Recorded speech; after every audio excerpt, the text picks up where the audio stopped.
Os recordamos que podréis continuar con este debate y hacer vuestras preguntas a los invitados en la página web de Facebook de Burbuja Radio. Nos vemos allí.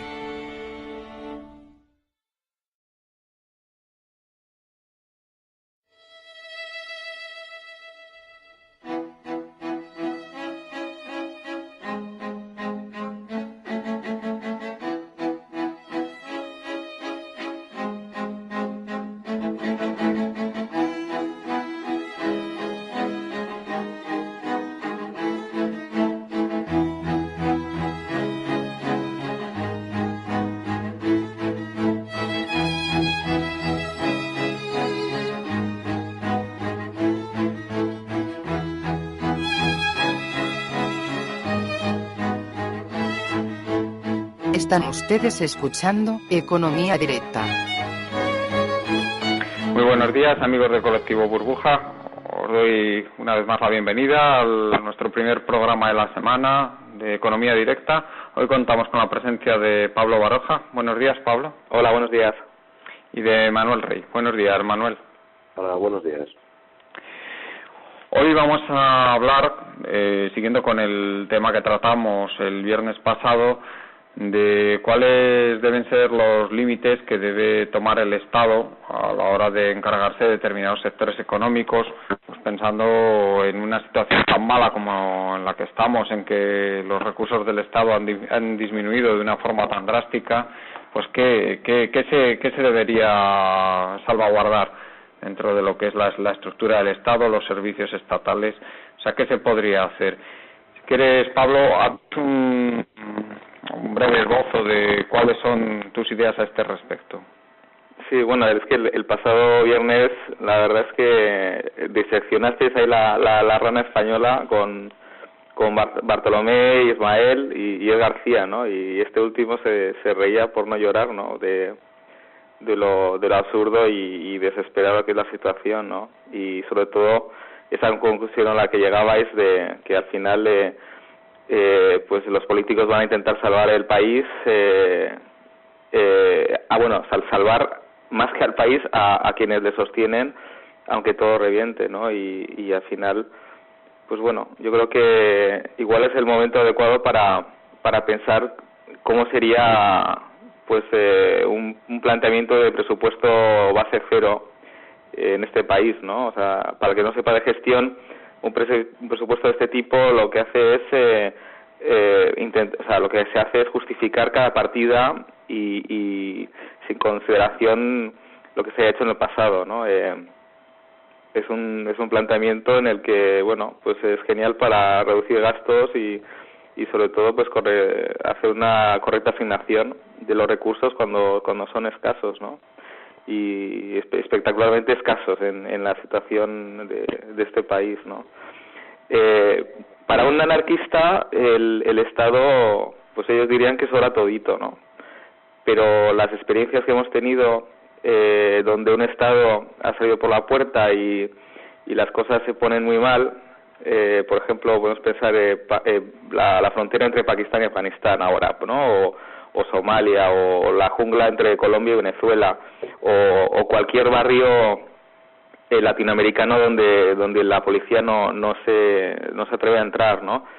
Allí se da uno cuenta de que las cosas pues no son tan fáciles. Yo creo que es mi opinión que el Estado sí se necesita, por lo menos para asegurar los derechos fundamentales, pues el derecho a la vida, el derecho a la propiedad privada, y bueno, pues por lo menos el monopolio sobre el uso de la fuerza, el ejército, la policía, los bomberos, las prisiones, esas son fundamentales, ¿no? Otro elemento también que es importante es el poder también tener un poder judicial con tribunales, también para minimizar ese enfrentamiento, ¿no? Y por lo tanto también pues legislativo, o sea, el poder legislativo y el poder ejecutivo como instituciones necesarias, pero ya es que todo lo demás es discutible, ¿no?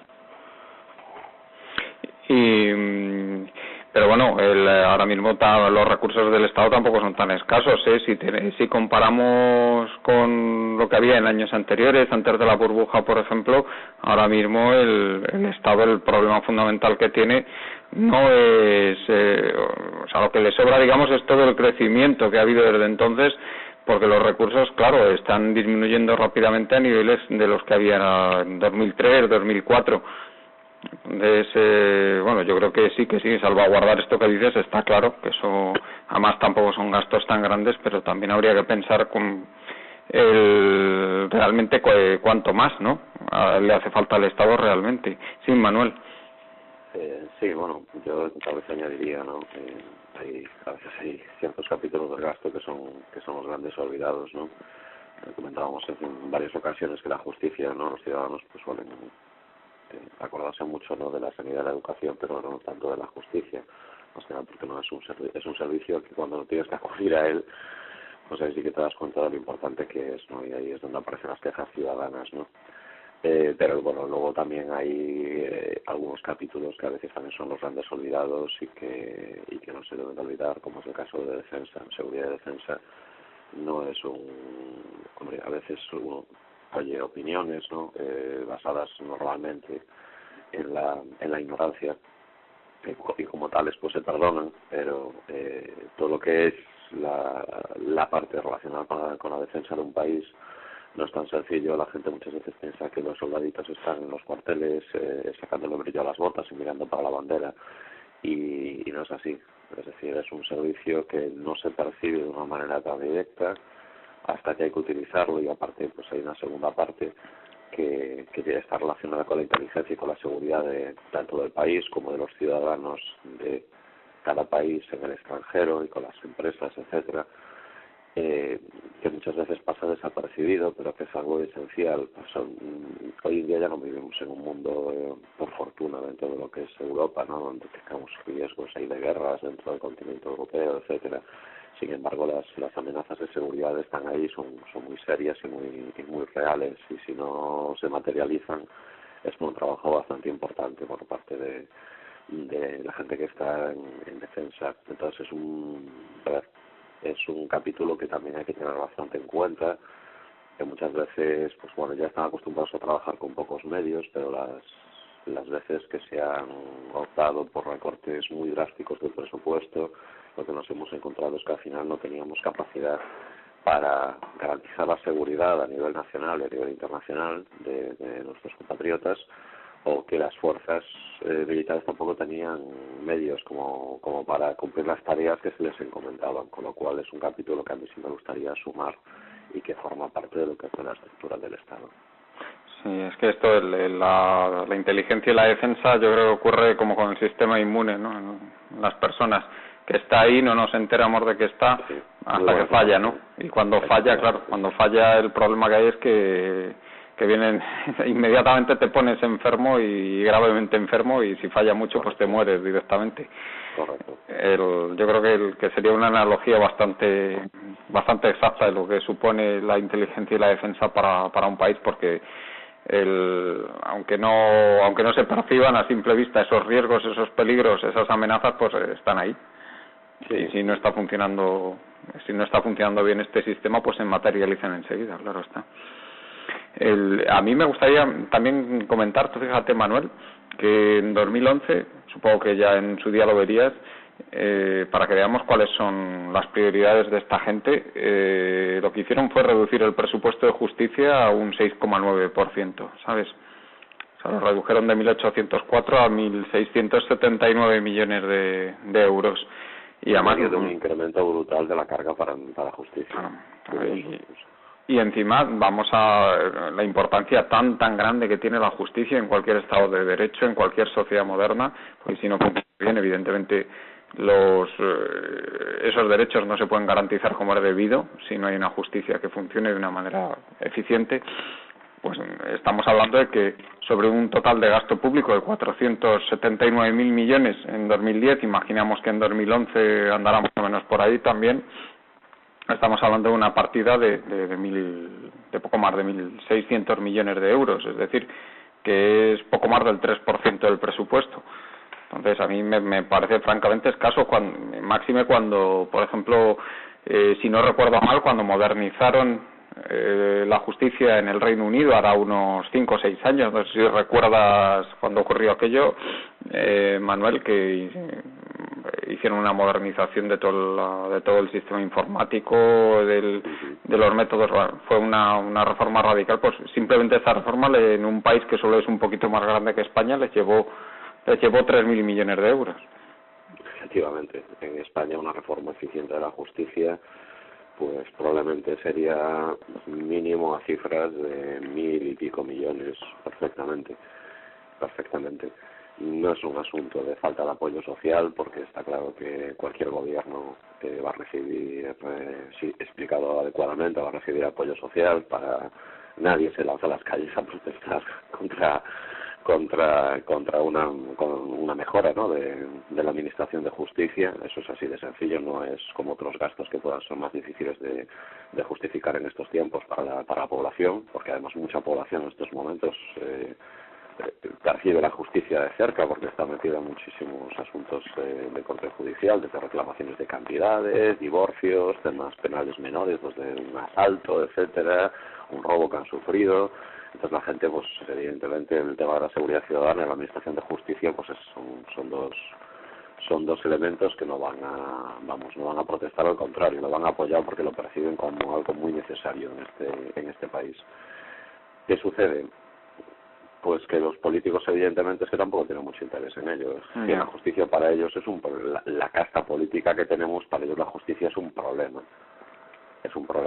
Son, bueno, un sector ahí, es un puñal que tienen en el flanco que les impide ya campar a sus anchas por todo el país, y lo que hacen es, de una manera silenciosa, esto es un tema que llevamos mucho tiempo advirtiendo, van haciendo reformas supuestamente con el afán de mejorar, y en realidad lo que van haciendo es torpedeando lentamente la justicia, haciéndola cada vez más inoperante, porque a ellos les interesa, sobre todo para los asuntos, si uno va viendo las distintas reformas, va viendo que los asuntos que han ido cada vez complicando más, normalmente suelen ser los de mayor calado, que es casualmente los que les afectan a ellos. Es decir, no hay, a nivel de cuestiones judiciales menores, pues no ha habido tanto movimiento. Sin embargo, ya temas de, bueno, pues lo que es altas instancias de justicia, todo lo que es jueces instructores, etcétera, les van poco a poco segando la hierba debajo de los pies, tanto a nivel presupuestario como a nivel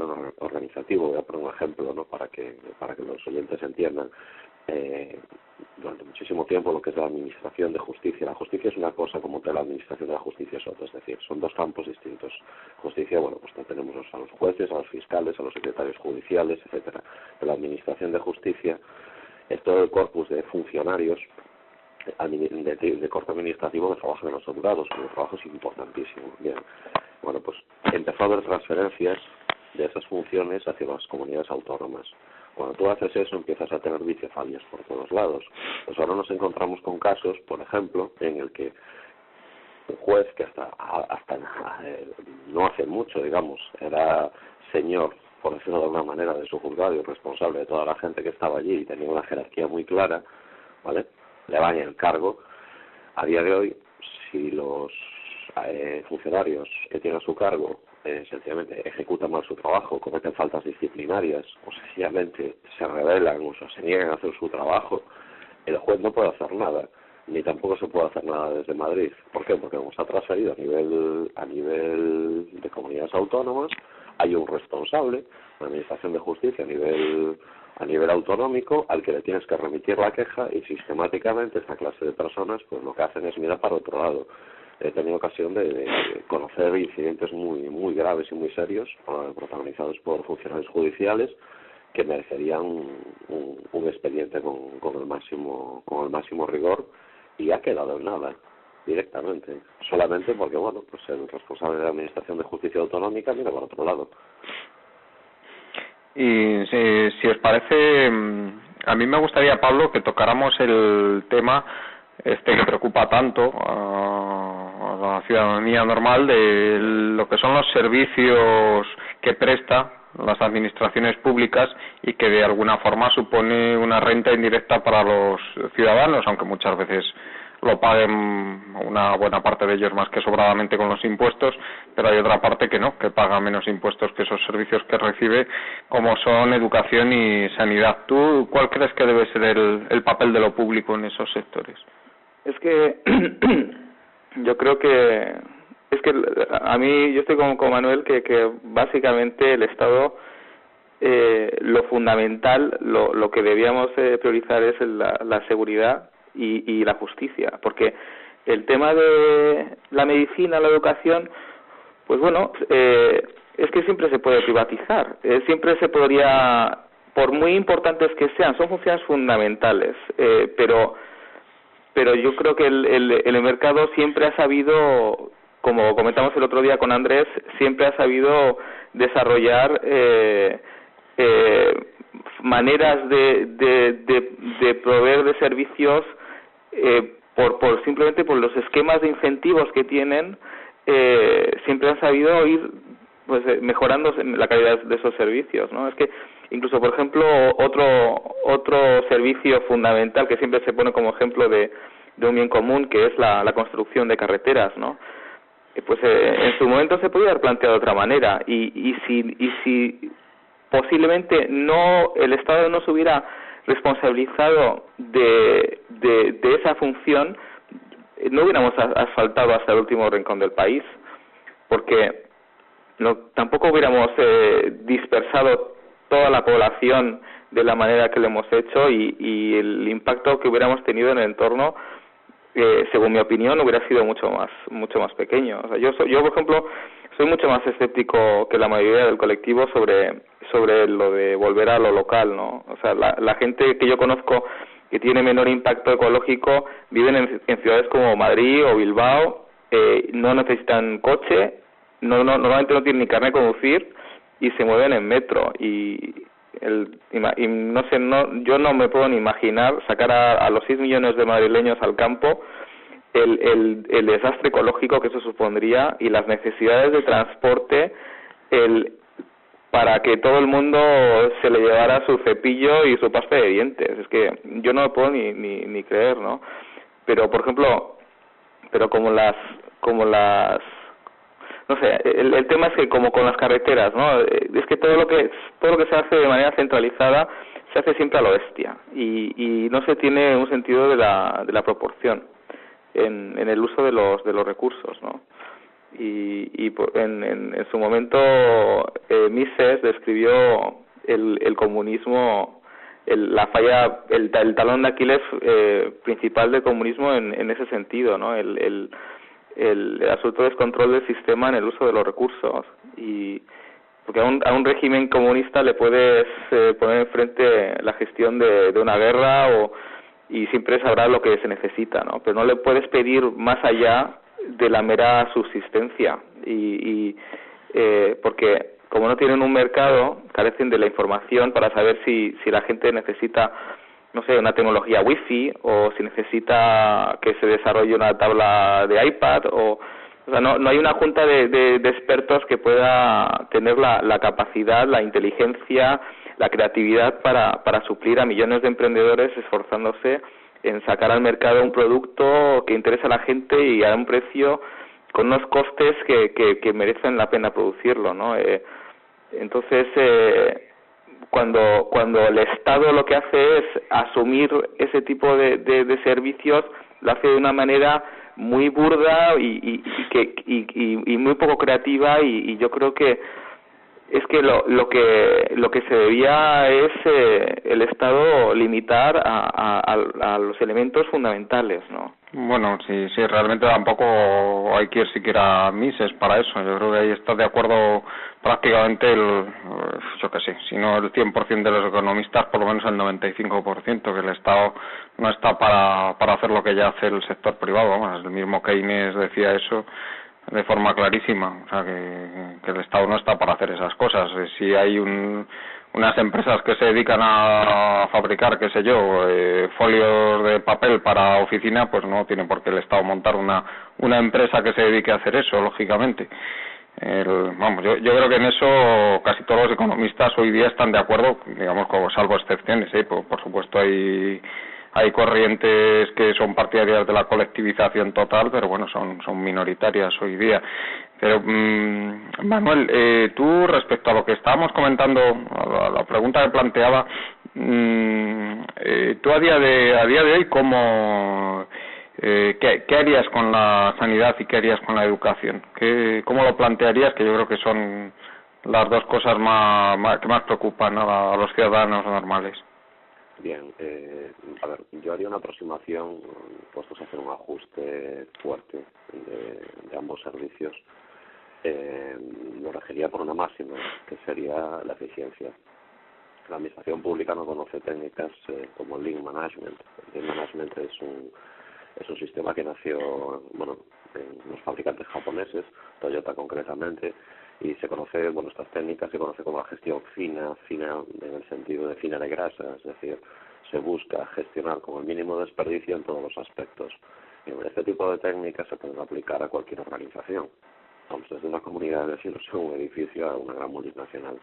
Tienen una perfecta aplicación. Y la manera de aplicarlas, evidentemente, no es coger a un grupo de funcionarios y llevarlos a un curso de Lean Management. Las cosas no funcionan así. Partiendo de esa perspectiva, lo que hay que hacer, en principio, es una carta de servicios, en ambos casos, que sea inamovible. O sea, hay unas cartas de mínimos que hay que establecer a nivel tanto de sanidad como de educación, y componen lo que es el servicio público. Y a partir de ahí uno empieza a trabajar. Ahí es donde hay que empezar a moverse. Es decir, hay una cobertura, yo soy totalmente partidario de la cobertura sanitaria universal, así como de que la sanidad pública cubra áreas que la sanidad privada no puede cubrir, como son áreas pues hablábamos en otro programa de las enfermedades huérfanas, hablábamos de temas de investigación fundamental, etcétera, que esas áreas no se van a meter las empresas privadas, ¿de acuerdo? Pero sobre todo hay que hacer mucho énfasis en lo que es la cobertura sanitaria universal, que es un pilar fundamental de cualquier sociedad moderna. Y en el caso de la educación igual, es decir, tener unas cartas de mínimos de educación mínima obligatoria que sea cubierta por parte del Estado, ¿de acuerdo? Porque a fin de cuentas lo que estamos haciendo es invertir en capital humano, y a partir de ahí el resto hay que empezar a moverse ya en consorcios público-privados, pero buscando siempre la eficiencia. Ese es el principio rector, es decir, se precisa un cambio de mentalidad total por parte de la administración, tanto la administración como los propios proveedores, si los recursos son escasos. Se tiene que acabar de una vez con frases como muchos hemos escuchado de es que hay que gastar, estamos a final de año, hay que gastar todo el presupuesto porque si no lo gastamos nos lo reducen. Eso es intolerable. Es decir, si has gastado menos presupuesto por las causas que sean, al contrario, eso hay que primarlo, no hay que castigarlo, ¿no? Es decir, no se puede enfrentar el presupuesto como es que me lo tengo que gastar todo porque si no pierdo presupuesto. No, al contrario, es decir, si tú consigues gastar menos que lo previsto, pues esa, por ejemplo, sería una buena prima una buena base de cálculo de prima, por ejemplo, para los responsables de ese departamento y los miembros de ese departamento como premio por haber sido eficientes sin haber gastado todos los recursos que se le han asignado. Es decir, supondría una inversión total de las maneras de pensar. Luego tenemos el tema de las plantillas, es decir, hay que analizar por un lado lo que es el gasto corriente, tanto en salarios como en infraestructuras, ¿vale? Y en productos que realizan tanto lo que es sanidad como educación. Hay una parte importante que probablemente en salarios debamos de externalizar por otras vías o establecer modelos de contratación más flexibles. No podemos crear grandes ejércitos de funcionarios, que son muy importantes evidentemente, pero en muchos países donde los funcionarios son pocos, son para determinadas áreas y determinadas plazas, porque es que el día que tenemos que reducir, tenemos unos problemas impresionantes, y ahí es donde uno tiene que empezar a jugar a ese nivel, tanto con sanidad como con educación, teniendo clarísimo que la carta de servicios base es inamovible, que la búsqueda de la calidad es fundamental, pero que la búsqueda de la eficiencia, que esos recursos son escasos y hay que tomarlo como tal. Yo creo que partiendo de esos puntos empezaríamos a iniciar toda una serie de cambios en ambos servicios muy importantes. No sé qué opináis a este respecto. Yo quería plantear un par de cuestiones sobre esto. El primero es que yo creo que lo que preocupa fundamentalmente a la gente es que estos recortes que se están planteando vayan fundamentalmente por el lado de que les están recortando las rentas de una forma indirecta a través de quitarles servicios públicos que son de uso cotidiano. Eso yo creo que es uno de los temas fundamentales que preocupan a la gente. Y el otro que a mí se me plantea es que estamos hablando de sanidad y de educación, que para mí son dos sectores, dos tipos de trabajo en los que prima especialmente, digamos, cuestiones que no son puramente de mercado. Pues un médico, obviamente, cuando está tratando a un paciente, pues lo que está en su cabeza, aunque valore lo que es el coste o los recursos que hay que usar, pues no es eso solo lo que está en la cabeza del médico, lógicamente, sino que en su cabeza lo que está fundamentalmente es curar al paciente. Y en educación, pues 3/4 de lo mismo. Es también una profesión en la que lo que prima no son criterios puramente económicos, sino criterios de poder, por lo menos para los profesores, es una profesión muy vocacional, pues de poder darle a esos alumnos lo mejor para ellos, ¿no? Lo mejor para su formación.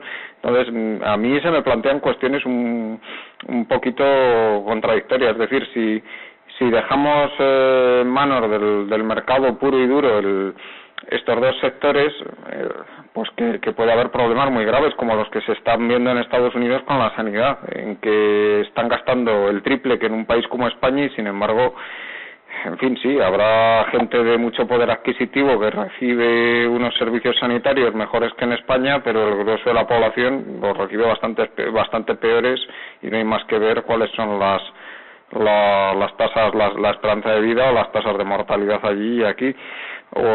Y en educación, pues bueno, la verdad es que a mí ahora mismo no se me ocurre ningún país en que la educación sea puramente privada, porque ni en Estados Unidos tampoco lo es, pero vamos, yo también creo que habría problemas y bastante graves, si la educación se privatizara totalmente, a no ser que se hiciera de una manera en que los propietarios de los centros educativos pues fueran exactamente profesionales del sector. Es que no se me ocurre de otra manera. Sí, Pablo.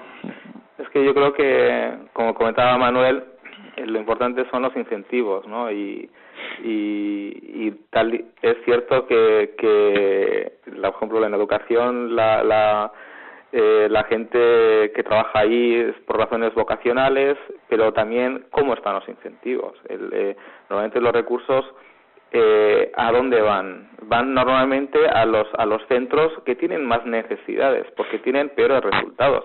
Entonces es un sistema en el que al final todos los recursos se orientan siempre al que peor lo hace. No hay ningún incentivo. Lo mismo pasa con los profesores. Yo que he estado, a mí si algo que me gusta es pues la educación como una manera de auto desarrollarme y siempre todos los años estoy metido dentro de un máster. Pues solo a veces voy a un máster en una universidad pública, a veces uno en una privada y cuando vas a un máster en un centro público, lo que te encuentras es con que los profesores que le echan ganas al final acaban frustrándose porque realmente ese esfuerzo no lo valora nadie, ni se valora en su sueldo, y cuando al final los incentivos están de tal manera que a la gente que mejor lo hace no se le premia, a la gente que peor lo hace al final se les inyectan fondos, eso nunca va a tener un resultado feliz, ¿no? Sí, por ejemplo, a mí hay un sistema que a mí sí que me gustaría someter a algún debate al criterio de los profesionales del sector, que a mí no me desagradaría especialmente en educación, que sería el fomento de las cooperativas de profesores y el establecer un cheque escolar para los niños, de manera que los padres pudieran elegir centro. De esa manera yo creo que se podría fomentar también bastante tanto la eficiencia en la gestión. Pero ahí ya habría un incentivo positivo, ahí habría un incentivo en el que es que son los padres los que... ¿Quién mejor que los padres saben dónde llevar a sus hijos, ¿no? O sea, ahí sí que hay una motivación por realmente elegir bien y poco a poco que haya un incentivo por parte de los centros en ir mejorando su servicio para que los padres elijan ese centro como lugar donde educar, ¿no? Entonces ahí habría una presión muy fuerte por ir mejorando la gestión y los procesos y habría pues un desarrollo en la metodología y los profesores pues habría profesores que mejorarían en su salario porque lo harían mejor y al final se crearían ciertos profesores que serían igual reclamo para tal, o sea, al final se generaría una presión incluso a nivel de salarios que incluso sería una zona de actividad económica donde sí interesaría invertir, ¿no? Porque habría la posibilidad de que padres, incluso los mismos, como comentabas, ¿no? Los mismos padres igual se pusieran de acuerdo en un barrio, yo qué sé, de Madrid, en crear un colegio con esos vales, ¿no? Entonces se desarrollaría pues muy fuerte pues la inversión en ese sector y no como se hace ahora, que es directamente desde la comunidad autónoma, los recursos de arriba a abajo y de arriba a abajo además a donde peor se hace, ¿no? No, y además que hay un tema bastante llamativo aquí en Madrid, como hacemos unas pruebas de nivel todos los años, que además son públicas, los resultados, llama mucho la atención los buenos resultados que suelen obtener los alumnos de las cooperativas de profesores, ¿sí? Que son normalmente muy muy buenos, muchas veces son colegios concertados, o sea que no es un sistema que da menos incentivos que el que estaba yo comentando, el del cheque escolar, pero aún así tiene resultados muy muy buenos. A mí es que me preocupa un poco el dejar un sector como este pues en manos de grandes corporaciones, por ejemplo, en que solo piensen en criterios económicos a la hora de gestionar los colegios. Yo no sé qué pensabas tú de esto, Manuel. Sí, vamos a ver. Hay varios detalles. Cuando uno empieza a desglosar y analizar el gasto en educación, como en sanidad, en realidad, a ver, la educación, la sanidad ya es un caso un poquito distinto. En el caso de lo que es la educación, es un servicio público relativamente barato. Si uno lo analiza, es decir, los profesores y sus conocimientos no son esencialmente caros. Y la transmisión del conocimiento no supone un proceso, ¿no? Mirado desde un punto de vista de gestión de procesos, es un proceso especialmente caro. Donde se va muchísimo dinero es en infraestructura y después en actividades anexas a la educación. ¿A qué me estoy refiriendo? Bueno, vamos a ver. Hay una parte, por ejemplo, que como nosotros coincido en que no se puede dejar en manos privadas porque, bueno, al final pues sería directamente un sistema de castas. Tendríamos la formación de nivel y luego tendríamos la formación para el populacho, y eso es intolerable, entre otras cosas, porque ya no por una cuestión de mentalidad económica, sino por una cuestión de que se está desperdiciándose la educación. A fin de cuentas, visto desde un punto de vista global, es aprovechar, gestionar y preparar al talento que supone la fuerza laboral de un país, y ese talento, pues por fortuna, no está determinado por las cuestiones económicas, es decir, un chico o una chica con talento para una determinada profesión pues podrá ser hijo de unos humildes trabajadores o hijo de unos multimillonarios. O sea, eso ya no es una cuestión que venga determinada por la clase. Y eso, para un país, el enfoque con el que hay que enfocar a ello, es decir, necesitamos localizar a esas personas, darles la mejor formación posible, porque es la inversión en capital que tenemos en nuestro país. Entonces, lo que es la actividad de formación como tal no es esencialmente cara, donde se nos van auténticos ríos de dinero y donde se puede recortar muchísimo y transformarlo, y sin, por ello, provocar precisamente un sistema de castas dentro de la formación, es en las actividades anexas. ¿A qué me estoy refiriendo? Por ejemplo, cuando uno se va a centros técnicos, a centros universitarios, se encuentra con que se dilapidan cantidades gigantescas de dinero en actividades de investigación que son auténticas chorradas. Y esto es un tema que, bueno, pues ya he tenido ocasión de hablarlo con gente que está muy metida en investigación, que tiene unas batallas increíbles porque se presenta para solicitud de presupuesto investigaciones que son auténticas imbecilidades, y dicho de esta manera desde el punto de vista de estos profesionales. Entonces, lo que no puede ser es que estemos manteniendo un departamento universitario cuyo único objetivo es captar presupuesto para poder publicar, lo cual a su vez da exactamente igual si genera patentes, si genera utilidades, eso da igual, si eso va a la industria o no va. O sea, ahí se nos están yendo una cantidad de dinero realmente impresionante, y ese sí es un campo en el que se puede y se debe, ya no se puede, se debe de abrir directamente la mano hacia el sector privado, porque eso no va a provocar caídas, por decirlo de alguna manera, en la calidad del servicio. Oiga, usted quiere investigar, muy bien, vamos a investigar, pero usted va a tener que buscar empresas que financien esto, y esto tiene que tener viabilidad comercial. Y una cosa, Manuel. Sí. Tocando los estudios internacionales que se han llevado, bueno, el más conocido yo creo que es el de Sala y Martín del año pasado, sobre todo hacen hincapié en la mala calidad de la enseñanza superior en España como uno de los hándicaps mayores que tenemos para que nuestra economía funcione, pues porque no forma el capital humano que es necesario para que la economía vaya para adelante, para que funcione de una manera razonablemente buena. Entonces, ¿tú qué harías con la universidad? Porque es que yo creo que esto es un problema grave. Por una parte, para garantizar el acceso a estas personas a las que te referías, que pueden haber salido de las enseñanzas medias del bachillerato con unas buenas notas y sin embargo tienen pocos recursos económicos, y a la vez que las universidades sean buenas. ¿Tú cómo lo harías esto? Pues yo directamente lo que haría, lo primero que haría sería, ya para empezar, un proceso de reestructuración de las universidades muy fuerte. Es decir, aquí no nos hemos dejado arrastrar por la voluntad política de que cada ciudad mediana o pequeña quería tener un campus universitario, un aeropuerto.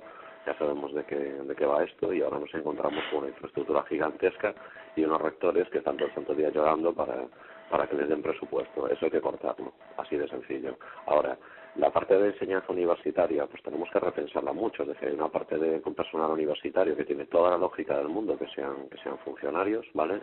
Va muy orientado a lo que es el área de lo que es el programa base, ¿no? La parte de créditos obligatorios y troncales de las carreras universitarias, pero es que ya hay que ir al modelo mixto. Es decir, nosotros lo que nos interesa, tanto en los centros de formación profesional como en las universidades, es que los jóvenes, y eso en otros países he tenido ocasión, en mis primeros años de experiencia profesional, de estar con jóvenes de otros países, muchos de ellos a partir del segundo ciclo ya están trabajando. O sea, el segundo ciclo directamente lo hacen ya trabajando en empresas, y su formación, hay una parte que sigue dependiendo de la universidad, además muy flexible, es decir, pueden depender de distintas universidades para ello, y eso marca muchísimo la diferencia a nivel profesional. Entonces, toquemos esa parte, metamos e impliquemos a las empresas. Y segundo, si bien hay una parte de profesores que tienen que ser gente que está ya directamente metida en la universidad, que tiene sus plazas y que sean funcionarios, hay una parte muy importante. Hay que empezar a pensar las consecuencias que tiene que todo el proceso de formación universitario, y muchas veces a nivel de formación profesional también, está impartido por personas que no tienen ninguna experiencia en el sector privado. En algunos casos no se nota tanto, pero en otros, como áreas tecnológicas, por ejemplo, se nota muchísimo. O sea, no tiene nada que ver el enfoque que se le da a una asignatura a un profesional con mucha experiencia. Si hay que abrir la universidad a los profesionales del sector privado. Eso es así, eso es una experiencia que creo que en cualquier país que se ha utilizado está funcionando bien. ¿Qué quiere una universidad? ¿Dónde una universidad logra prestigio? Pues lo logra cuando consigue como profesores a los mejores profesionales en cada campo. Eso es lo que marca la diferencia entre las grandes universidades a nivel mundial y las universidades españolas. Me estoy recordando ahora mismo de un ejemplo, ¿no? De una chica economista japonesa que conozco. Esta chica estudió en la Universidad de Tokio y tuvo como profesores a los primeros espadas de la economía mundial, que venían pues a impartir cursos y a impartir asignaturas por cuatrimestres. Eso en España es inconcebible, ¿no? Que te hubiera venido un Samuelson, por ejemplo, un tipo por el estilo a dar clases. Como mucho te podrá venir un día a dar una conferencia. Bueno, pues las universidades japonesas gastan muchísimo dinero en traer gente de ese tipo, pero claro, es un privilegio para los alumnos el poder tener de profesor a gente que son primeras filas dentro de su campo. Entonces, las universidades españolas adolecen de un problema muy grave de endogamia en ese sentido. Es decir, se cierran totalmente, están ahí cada uno en una carrera por competir por ver quién mantiene su plazo, quién promociona, pero eso es una mentalidad de topos y no es culpa de ellos, es que le hemos dado las circunstancias para que acaben degenerando en esa situación. Entonces eso hay que abrirlo. Entonces pensemos en los segundos ciclos y terceros ciclos, tienen que abrirse a otros modelos de formación totalmente distintos. Hay muchísima gente en el mercado muy buena que está, a años luz de gente que está impartiendo asignaturas en las universidades, que no te van a requerir que les des una plaza de funcionario. Es decir, es que hay muchos modelos de contratación mucho más flexibles y además que la universidad tiene que ser algo mucho más permeable. Es decir, la universidad es un lugar donde no debes de acabar la carrera y salir. Tienes que estar entrando y saliendo, tanto a nivel para formarte como alumno como para incluso regresar como profesor si tienes los conocimientos y el talento necesario. Esa universidad española es inconcebible y marca una grandísima diferencia a la hora de los resultados que se obtienen en calidad a la hora de producción profesionales.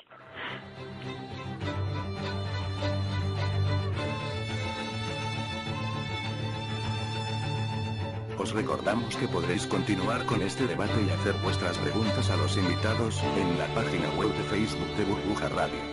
Nos vemos allí.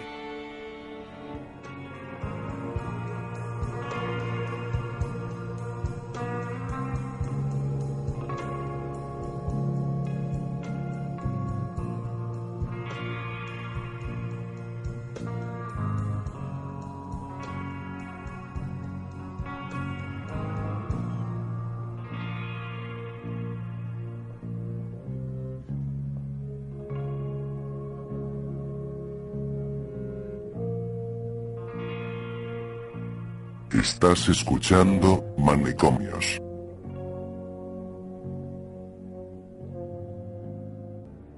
Joder, me he levantado hecho una mierda. Menos mal que el colega me dejó dormir en el pasillo. Está jodido el tío con la mujer y los 5 hijos en el chozo ese asqueroso. Y 200 euros para el mes, a todo el mes. Ayuda social le llaman los hijoputas del ayuntamiento. Aquí hay más gente que en la guerra. 3 horas para sellar un jodido papel. ¿Y dónde coño lo he metido? Ven aquí, mamón, que estás más arrugado que la vega esa antes que le pasaran la plancha. A ver si echa un polvo de una puta vez y se le quita la cara de asco. Tiene huevos la cosa. Pero yo no espero más. Yo me las pido, que tengo la barriga como un globo de helio. Como sigue así, un día salgo para el cielo todo hostia. Total, no me pierdo nada. Lo que hago es que vuelvo al mediodía. Y menos mal que localicé el contenedor. A mí me da que los elementos aquellos no lo tienen fichado todavía. ¡Coño! Y ahora piso mierda. ¡Jo, macho! ¡Joder! Bueno, la suela la he dejado niquelada. Pero el canto de la acera parece el Congreso. Mierda repartida. Pero sin sillones ni pantallitas. Nada de nada. ¿Y los botones? Para apretar botones estoy yo, que casi se me sale la cosa por la bragueta. Bueno, a lo mejor encuentro una pinza de la ropa y me la engancho. Vamos a ver qué hay por aquí. Con la jodida crisis se comen ya... Bueno, se comen hasta lo podrido. No sé para qué coño ponen la fecha de caducidad. Te digo yo, pero gilipollas, cuando hay hambre y el único tiene fecha de caducidad eres tú. O sea, yo. Me cago en el Olimpo. Vaya fuerte. Un capullo ha tirado esta lata de atún llena. Pero coño, qué miseria. No tiene abre fácil. No tiene abre fácil, la muy puta. O bueno, la reviento contra este canto y a tomar por saco. Ya no recordaba cómo sabía el atún.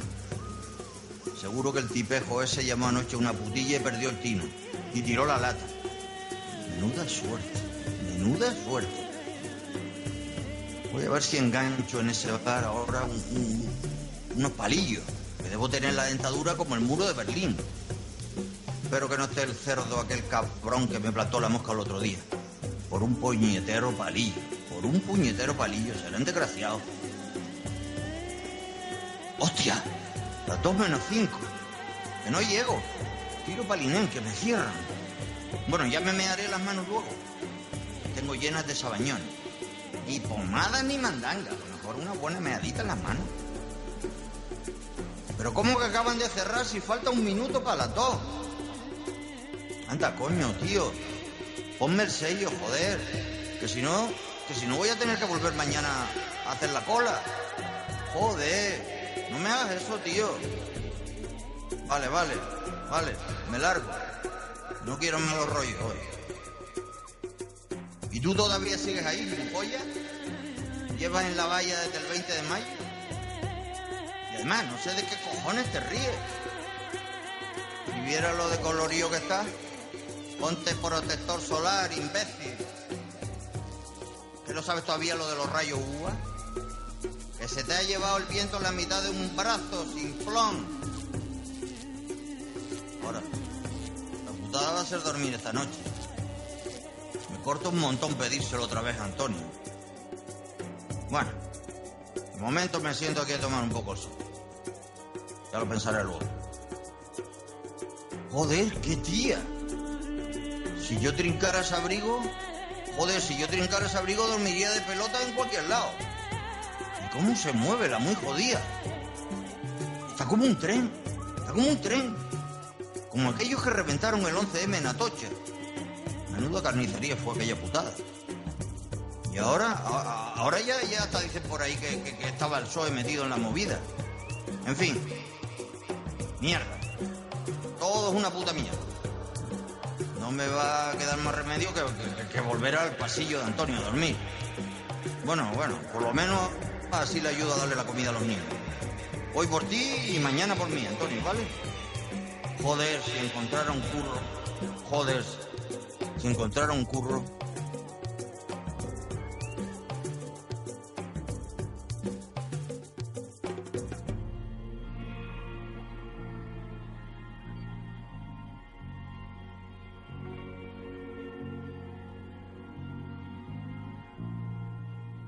Esto ha sido Manicomios, por Jorge Batista Prats y Rubén Muñoz alias Ignatius Perrilli.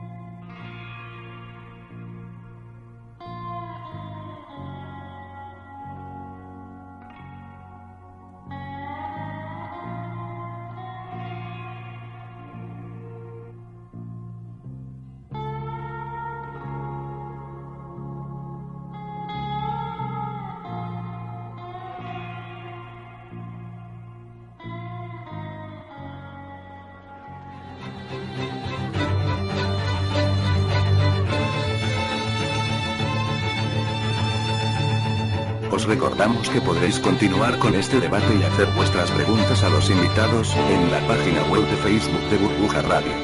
Nos vemos allí.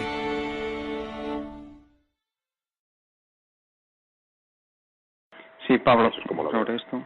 Sí, bueno, lo que comenta Manuel, yo creo que el tema de las castas lo tenemos ahora.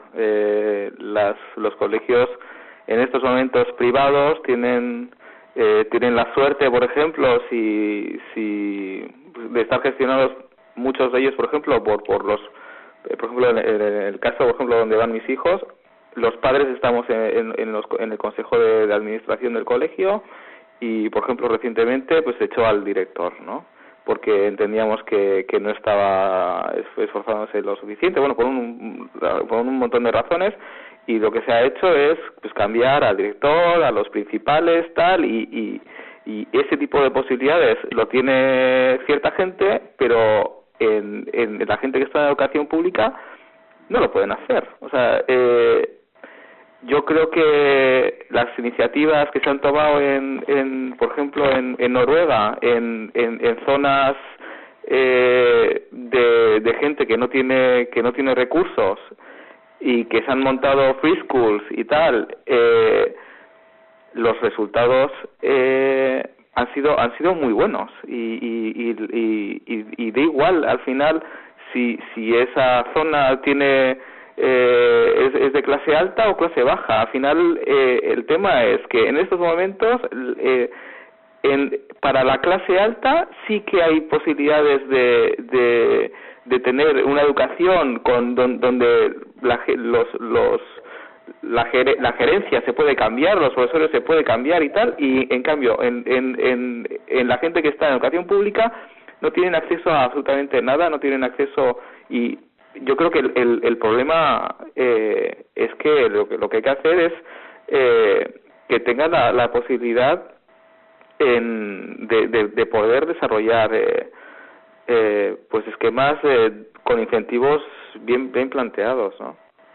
No, y no solo eso, sino que también a nivel educativo, pues realmente para los que tienen menos recursos hay un abanico muy poco, o sea, muy limitado de posibilidades. Y a nivel universitario, por ejemplo, lo que estáis comentando, yo creo que habría que hoy en día la educación se puede hacer a distancia. Yo creo que se pueden, todo el tema de licencias se podría ver muchísimo. Yo no sé por qué pues las mejores universidades del mundo no están teniendo unas pequeñas sedes aquí en Madrid o en Barcelona o en cualquier otra ciudad donde directamente la gente va y está tomando una clase con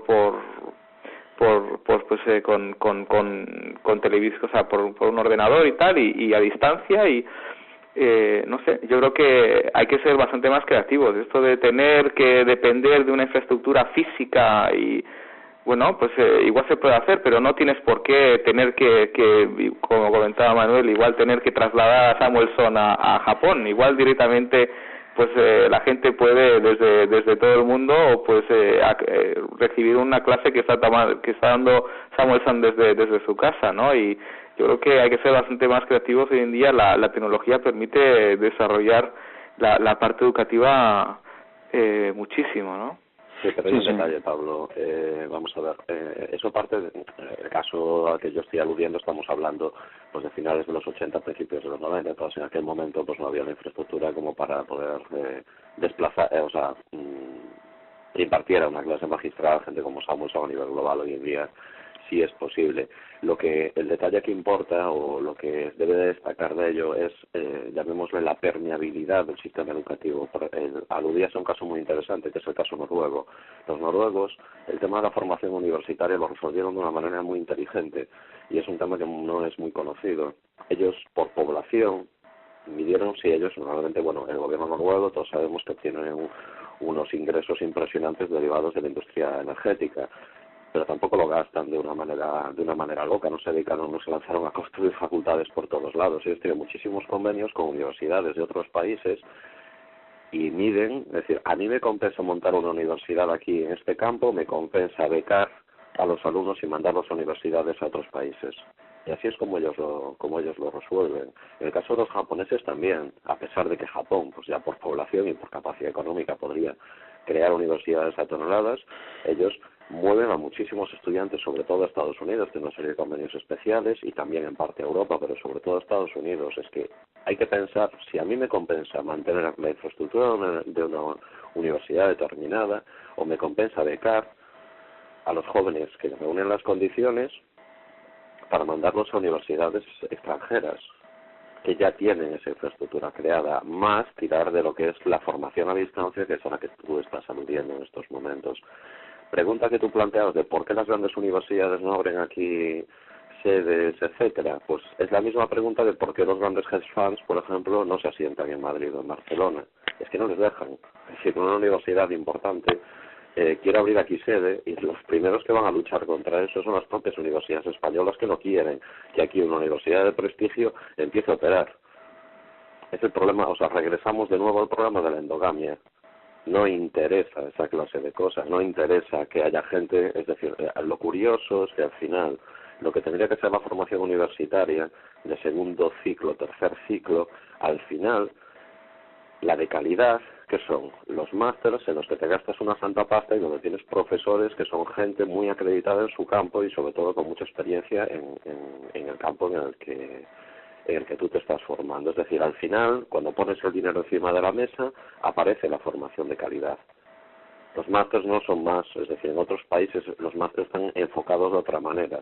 En España realmente el máster tú pagas la santa pasta para obtener la formación que tú realmente deberías haber recibido en tu titulación universitaria. Y esa es la realidad de las cosas. Es el modelo privado que nosotros hemos alumbrado, pero es que el máster nunca ha sido diseñado para eso. Ha sido diseñado para un complemento de formación en el momento en el que el profesional ya tiene una cierta experiencia y ya va a convertirse de junior en middle o incluso de middle en senior.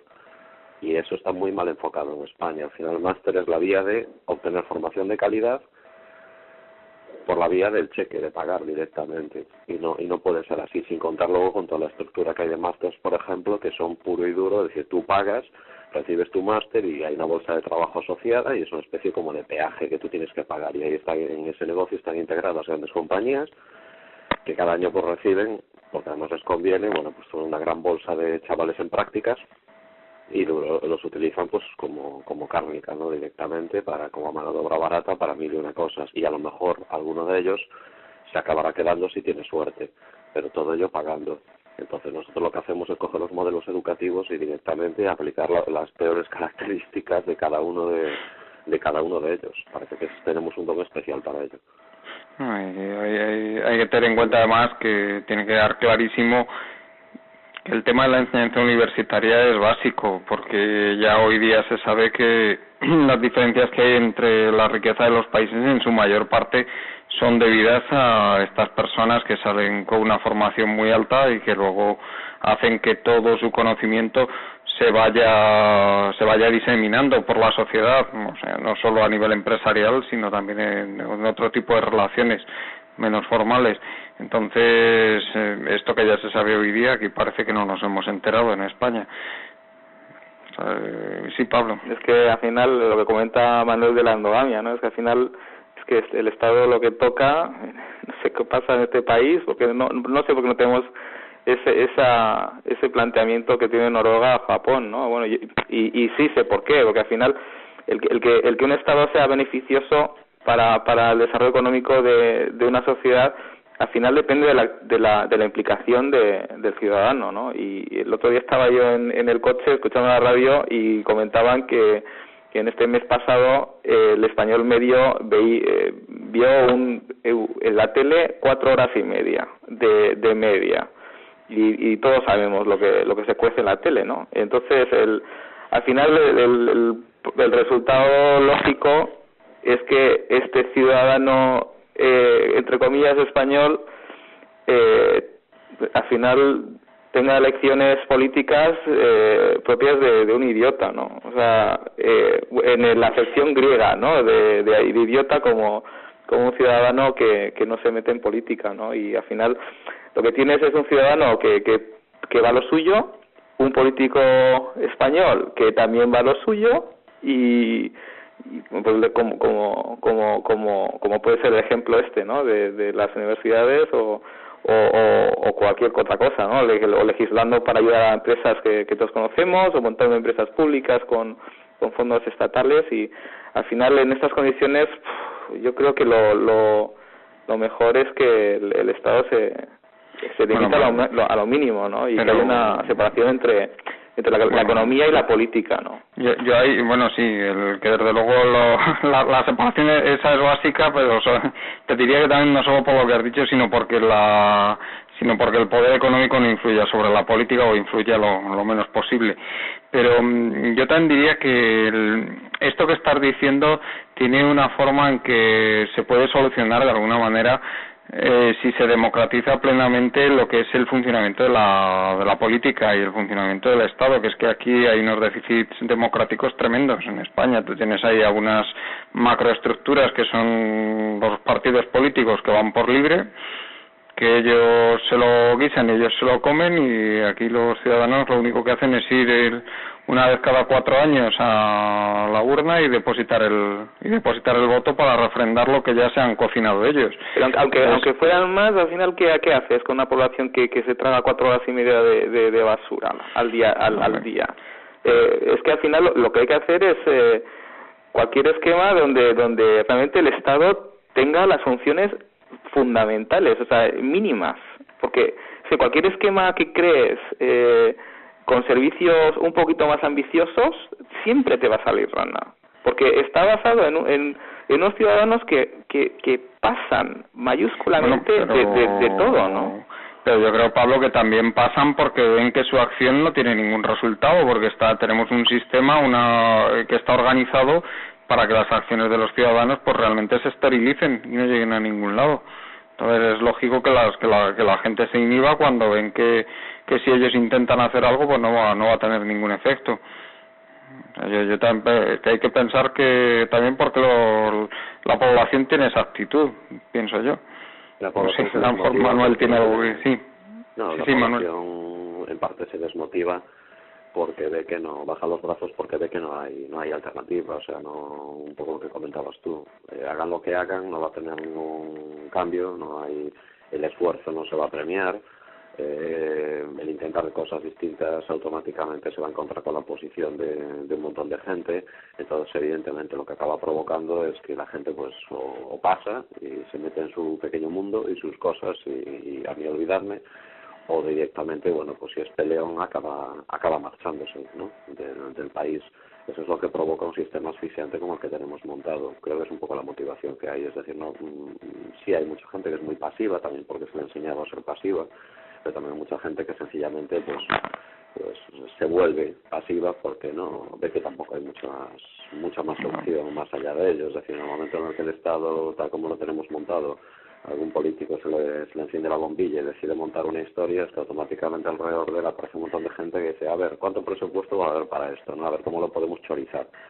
Y a partir de ese momento se empieza a montar toda la estructura por parte de toda la casta afín para fagocitar ese presupuesto. Luego, pues, si tiene alguna utilidad o no, es que no le importa. O sea, lo único que importa de ese círculo es echarle el guante al presupuesto que el político ha conseguido venderle a la gente, que va a ser necesario, ¿no?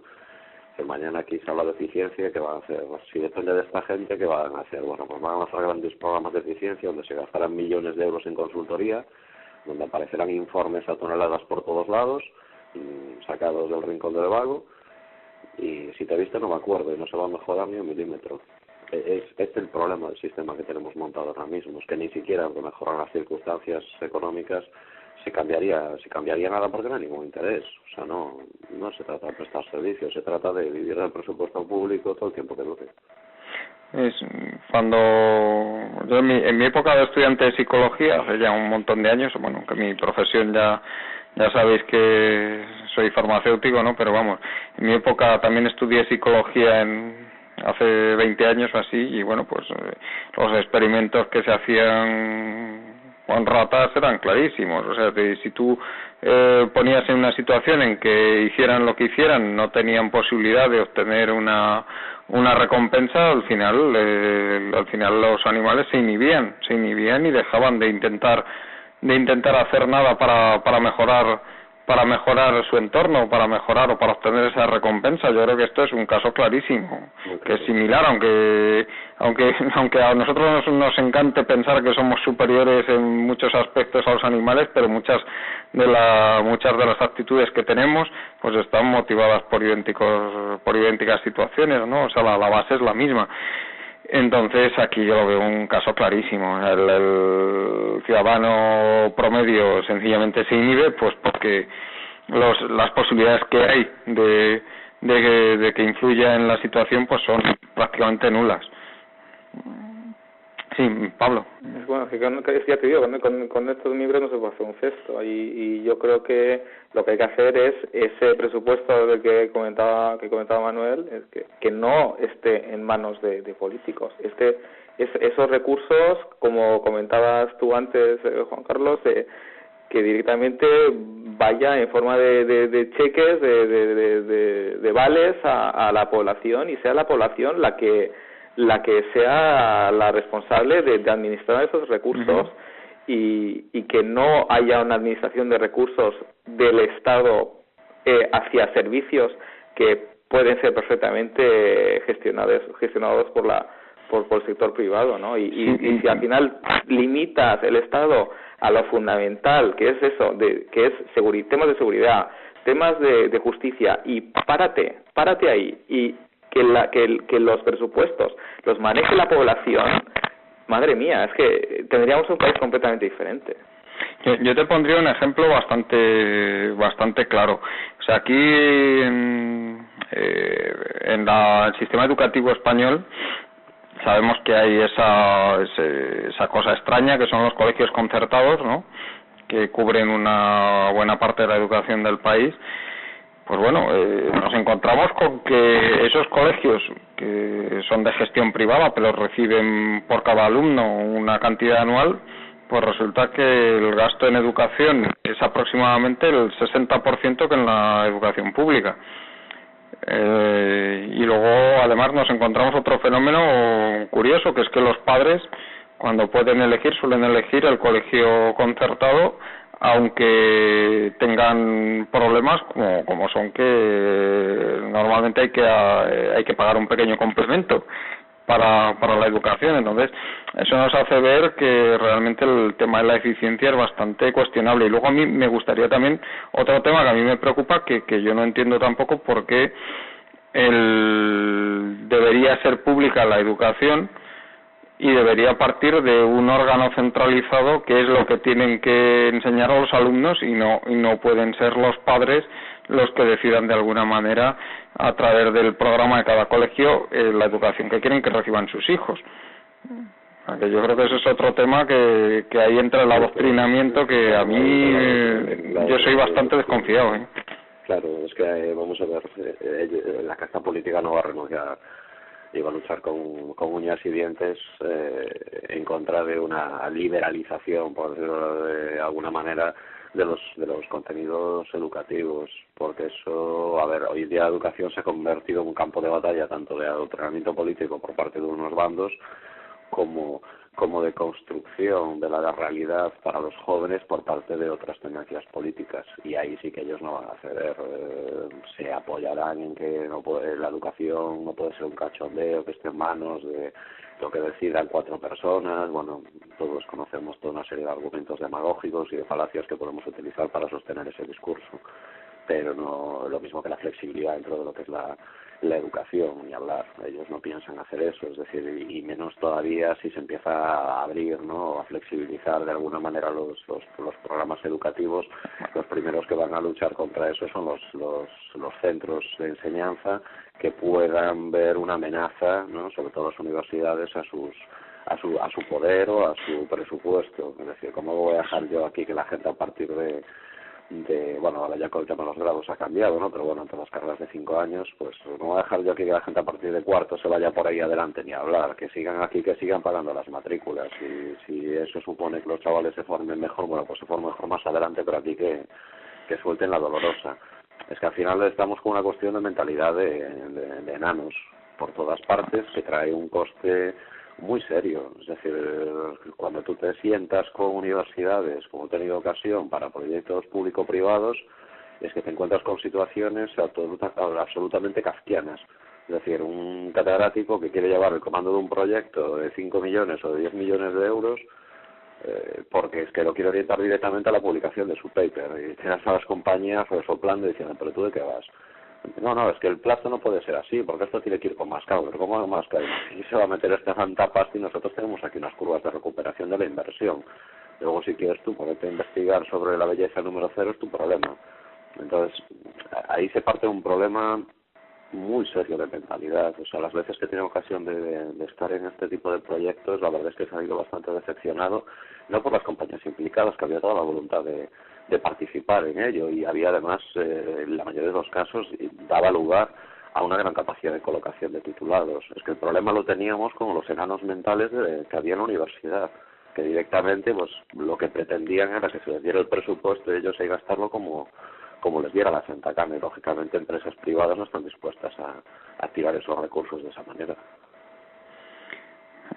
Y desde luego, respecto a lo que habíamos comentado antes de la liberalización de lo que son una liberalización real de la educación, que yo creo que hay que abrir un poquito la mente y no tener tanto miedo, porque realmente ¿qué padre va a llevar a sus hijos a un colegio en el que no le enseñen más que a tocar la flauta, por ejemplo? Si es que no, ¿para qué? Para que luego sus hijos no sepan ni sumar, y el día que quieran acceder a una universidad y le hagan la prueba de nivel vean que no sabe nada de nada, ¿no? O sea, que hay que perder un poco el miedo y ver que realmente lo que está detrás de todo esto pues es más adoctrinamiento que otra cosa, y un adoctrinamiento que si está en malas manos pues lógicamente es muy peligroso, y la mejor manera de evitar que caiga en malas manos es que no esté en manos de nadie.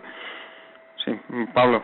Algún control sí habría que tener, pero al final mínimo, ¿no? O sea, porque yo igual me imagino que los testigos de Jehová querrán tener su colegio, y me imagino que pues va a haber ahí unas clases de creacionismo y tal que bueno, pues habría que controlarlo un poquito, pero salvo ese tipo de excepciones, la mayor parte de los padres lo que quieren es que sus hijos saquen buenas notas de selectividad, puedan elegir pues una buena universidad y tengan una formación pues completa y que haga de ellos buenos ciudadanos, ¿no? Y ese es el objetivo, y ese objetivo se va siempre a garantizar mucho más si pueden los padres votar con los pies que si directamente pues los incentivos van desde un gobierno y tal, y controlando, y además con agendas políticas. Y yo aquí te llamo, que estoy hablando desde Bilbao, pues imaginaos las Icastolas, bueno, pues tienen su agenda, ¿no? Y otras zonas de España tienen sus agendas, y no sé, yo creo que sería muchísimo mejor que realmente el control de la educación fuera más de abajo arriba, ¿no? Sí, bueno, pues ya hemos cumplido con el tiempo que teníamos previsto.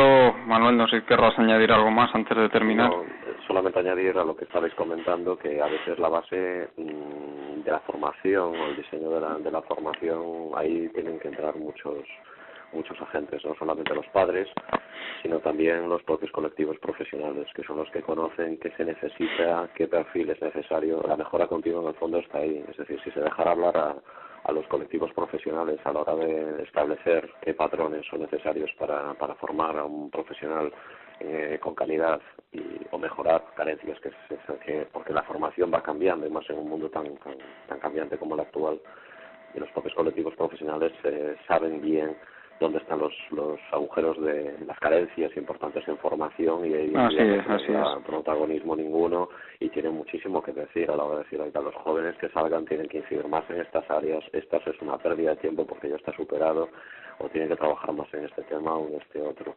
¿Qué pasa? Que no sé, nadie les da cancha por ningún lado. Era lo que quería añadir a este respecto. Muy bien, Pablo, si quieres comentar algo más, y si no terminamos. Está... Muy bien. Bueno, pues terminamos ya entonces. Muchas gracias, Manuel. Muchas gracias a todos vosotros. Muchas gracias, Pablo. Un placer. Y gracias como siempre a los amigos del colectivo Burbuja. Un saludo y hasta pronto.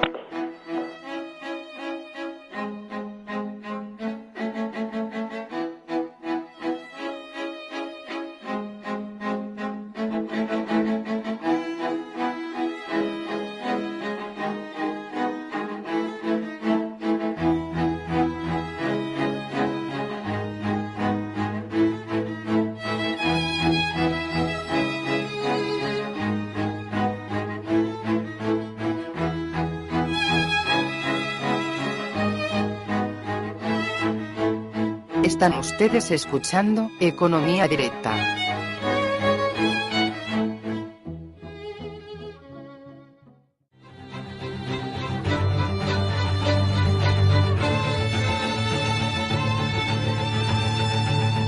Os recordamos que podréis continuar con este debate y hacer vuestras preguntas a los invitados en la página web de Facebook de Burbuja Radio.